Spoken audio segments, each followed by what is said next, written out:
सांगली विधानसभा निवडणुकीच्या तोंडावर उपमुख्यमंत्री अजित पवारांकडून सांगलीकरांसाठी मोठं गिफ्ट मिळालेलं असून विकास कामांसाठी तब्बल 50 कोटी इतका निधी मंजूर करण्यात आलेला आहे।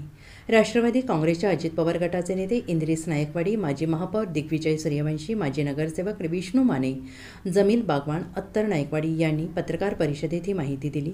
बहुमजली पार्किंग, दफनभूमी परिसरात काँक्रिटीकरण, उद्यान सुशोभीकरण, मनपा क्षेत्रात सीसीटीव्ही कॅमेरे बसवणे, डॉक्टर बाबासाहेब आंबेडकर पुतळा सुशोभीकरण, अहिल्यादेवी होळकर स्मारक सुशोभीकरण, छत्रपती शिवाजी महाराजांच्या पुतळा परिसराचं सुशोभीकरण, तिन्ही शहरातील प्रमुख रस्ते ट्रिमिक्स करणे, आपत्ती व्यवस्थापन केंद्र यासह अनेक विकास कामे करण्यात येणार आहेत।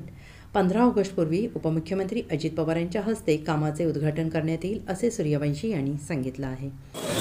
यांनी आम्हाला सांगली महापालिकेला 50 कोटीचा निधी दिला।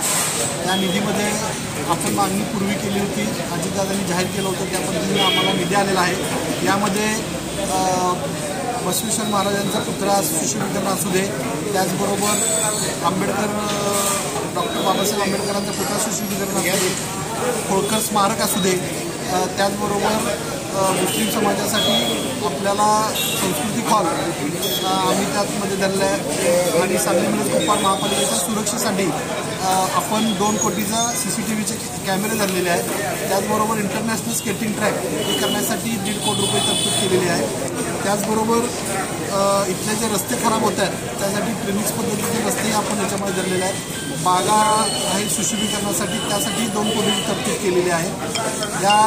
अशा पद्धतीनं आपण जो निधी आलेला आहे तो निधी वर्ग करून महापालिकेकडं हे कामाचे आपण ह्या 15 ऑगस्टपर्यंत काम सुरुवात करायचं आमचा असा मानस आहे।